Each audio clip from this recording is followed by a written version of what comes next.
बच्चों, आज हम सभी लोग वितान पुस्तक के दूसरे पाठ जूझ का सारांश समझेंगे। बच्चों, जूझ शब्द का अर्थ होता है जूझना। जूझ पाठ मराठी के प्रख्यात कथाकार आनंद यादव का बहुचर्चित एवं बहुप्रशंसित उपन्यास है। ठीक है, यह गद्य की विधा है। उपन्यास बच्चों गद्य की विधा होती है, जैसे कहानी होता है, नाटक हो, जीवनी, संस्मरण, उसी तरह से उपन्यास भी गद्य की एक विधा है।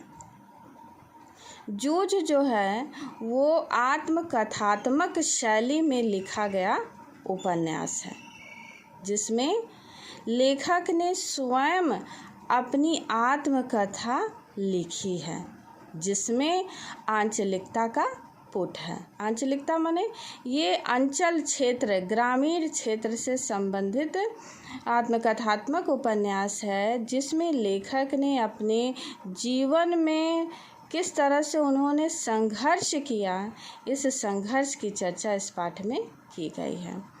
इस उपन्यास को साहित्य अकादमी पुरस्कार 1990 में इसको मिला हुआ है। बहुत ही बहुचर्चित यह उपन्यास है। आइए अब हम उपन्यास का वर्ण विषय जानते हैं।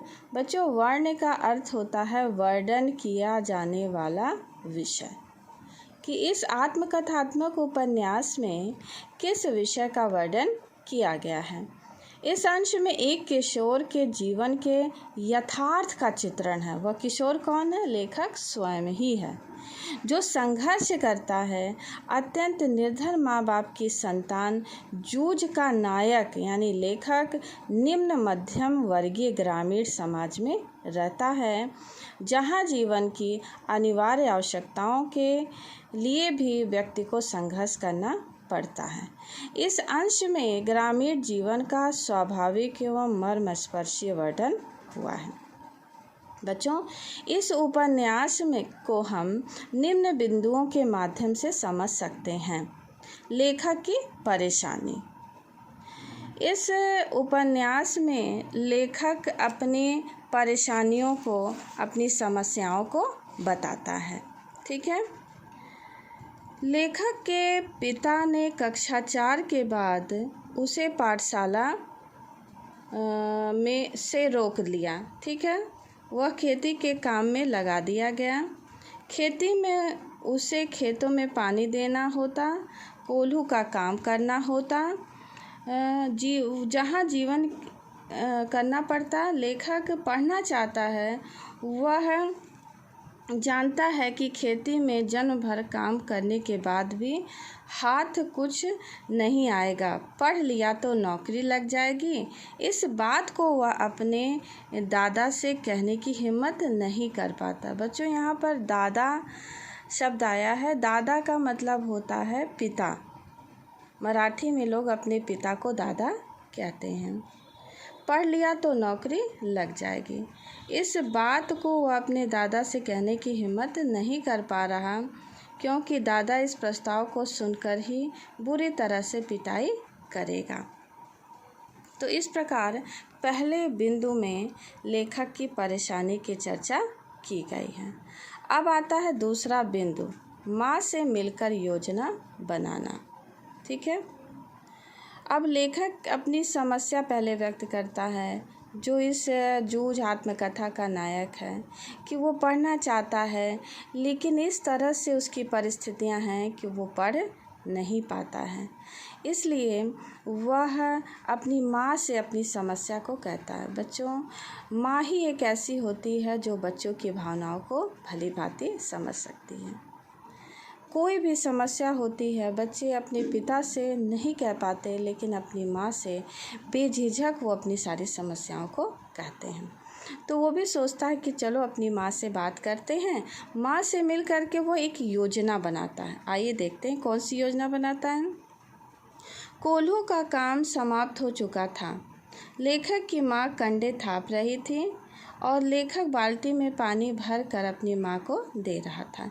इस एकांत को देखकर माँ ने लेखक ने माँ से बात करने का उचित अवसर समझकर अपने पढ़ने की बात चला दी। लेखक की माँ ने अपनी लाचारी प्रकट करते हुए कहा कि तेरा दादा तेरे पढ़ने की बात चलाने पर जंगली सुअर की तरह गुर्राएगा। लेखक ने माँ को सुझाव दिया कि माँ, अब खेती में मेरे लिए कोई काम तो रह नहीं गया, अतः तू दत्ताजी राव सरकार से मेरे पढ़ने के बारे में बात कर। बच्चों, यहाँ दत्ताजी राव का नाम आया है। दत्ताजी राव जो हैं उस गांव के बहुत बड़े जमींदार रहते हैं और सभी लोग उससे डरते हैं। कोई भी बात अगर दत्ताजी राव कह देते हैं तो गांव के जितने भी लोग हैं उनको सम्मान के साथ उनकी बात को मानना होता है। कोई उनका विरोध नहीं करता। माँ ने यह प्रस्ताव स्वीकार कर लिया और तय हुआ कि आज रात को दोनों दत्ताजी राव सरकार के पास जाएंगे। अब अगला है दत्ताजी राव देसाई से भेंट। लेखक ने माँ को सुझाव दिया कि माँ, अब हम लोग चल करके उनसे बात करें। रात को दोनों माँ बेटा राव सरकार के घर गए। माँ भी चलती थी कि उसका बेटा आज 7वीं कक्षा की पढ़ाई कर ले। माँ ने दीवार के साथ बैठकर दत्ताजी राव को सब कुछ बता दिया कि मेरा बेटा पढ़ना चाहता है, लेकिन इसके पिताजी पूरी तरह से पढ़ाना नहीं चाहते। ठीक है, तो वह बहुत परेशान है और सरकार आप कुछ ऐसा कर देते कि इसके पिताजी पढ़ाई के बारे में मान जाते। ठीक है, ये सारी बात वो दत्ताजी राव से कह देते हैं। लेखक ने दत्ताजी राव के भाव अपने अनुकूल देखकर कहा कि अब जनवरी का महीना है, अब भी यदि मुझे पाठशाला भेज दिया तो मैं 2 महीने से 5वीं की सारी तैयारी कर लूँगा और परीक्षा में पास हो जाऊंगा। इस तरह मेरा 1 साल बच जाएगा। मेरा पहले ही 1 साल बर्बाद हो चुका है।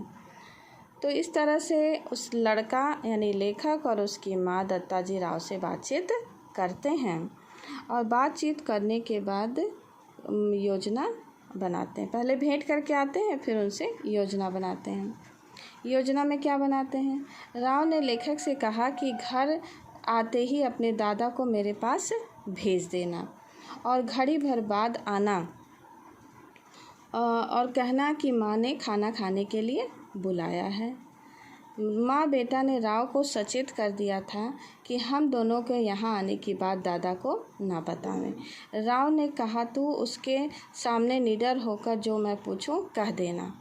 योजना के अनुसार लेखक की माँ ने दादा को राव जी के यहाँ यह कहकर भेज दिया कि राव साहब के यहाँ साग भाजी देने गई थी। तब राव साहब ने कहा, बहुत दिनों से तेरा मालिक दिखाई नहीं दिया, उसे मेरे पास भेजना। तो इस तरह से लेखक जो है अपनी माँ से मिल कर के दत्ता राव जी से बातचीत करता है और उनसे कहता है कि आप मुझे पढ़ाई के लिए मेरे पिताजी को मेरे प्रति मतलब मनवा दीजिए कि मैं पढ़ाई करना चाहता हूँ। तो इस बिंदु में पहला बताया गया लेखक की परेशानी, ये हो गया। माँ से मिलकर योजना बनाना, दत्ताजी राव से भेंट करते हैं दोनों, फिर राव जी की योजना बनती है। अगला आता है पाठशाला भेजने के लिए दादा की शर्त। तो जब माँ बेटा दोनों घर जाते हैं तो घर जाने के बाद वो जब उसके पिता आते हैं तो वो कहता है कि पिताजी आपको राव साहब ने बुलाया है। तो वो तुरंत ही आते हैं कि अरे ऐसी क्या बात हो गई कि जिन्होंने मुझे बुलाया है।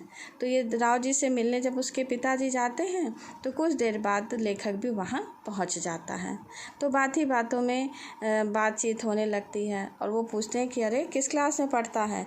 तो ये सारी बात होती है। तो राव जी उसको डांटते हैं उसके पिता को कि अरे तू क्यों नहीं इसको भेजता है।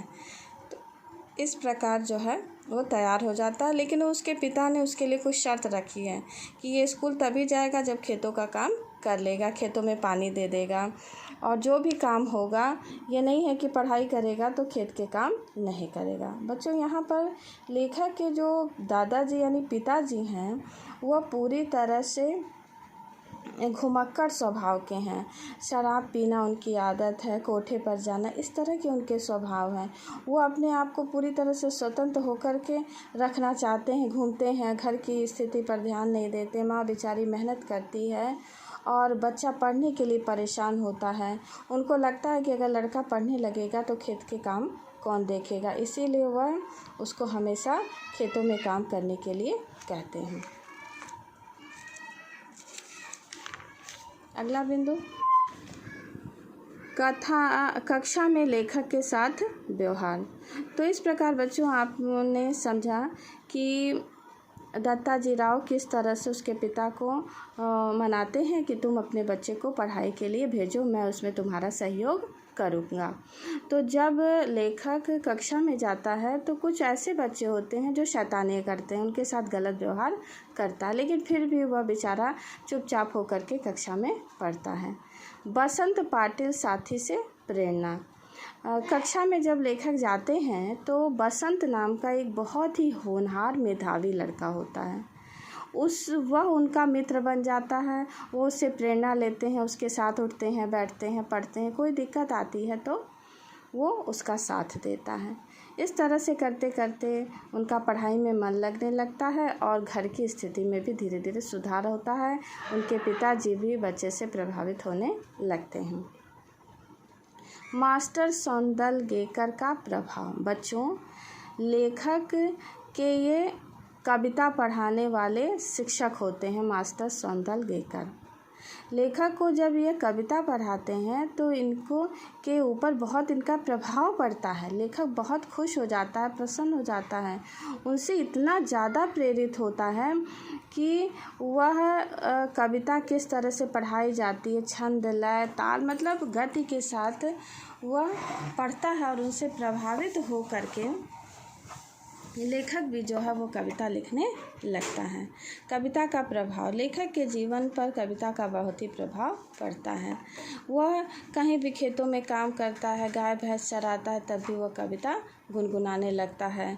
उसको ये पता चल जाता है कि कविता करना कोई बहुत बड़ी बात नहीं है, इसके लिए बहुत पढ़ाई अध्ययन की ज़रूरत नहीं है। हमारे पास अगर कुछ शब्द हैं तो हम शब्दों के माध्यम से उसको बांध सकते हैं। कविता का प्रभाव। कविता के बारे में धारणा। अब लेखक जो है वो कविता के बारे में एक धारणा बना लेता है कि हम किसी भी विषय पर कविता कर लेंगे, लिख लेंगे। तो लेखक जब भी जंगलों में घूमता, यहाँ तक कि भैंस की, गाय की पीठ पर भी वो लिखने लगता, पेड़ों पर लिखने लगता, इतना ज़्यादा उस पर प्रभाव पड़ा था। अब अगला आता है कविता का परीक्षण। ठीक है, लेखक अपनी कविता मास्टर जी को दिखाता। कभी कभी कविता दिखाने के लिए रात को ही मास्टर जी के घर पहुंच जाता। मास्टर जी कविता का शास्त्र समझाते, छंद, लय, अलंकारों का ज्ञान कराते, शुद्ध लेखक के नियम बताते, लेखन को तरह तरह की पुस्तक देते, कविता करने के लिए अनेक ढर्रे सिखाए। इस प्रकार लेखक को मास्टर की निकटता तो मिलती थी, मराठी भाषा भी सुधरने लगी। शब्द का महत्व समझ में आया, अलंकार, छंद, लय आदि की सूक्ष्मता से देखने का अभ्यास पड़ा।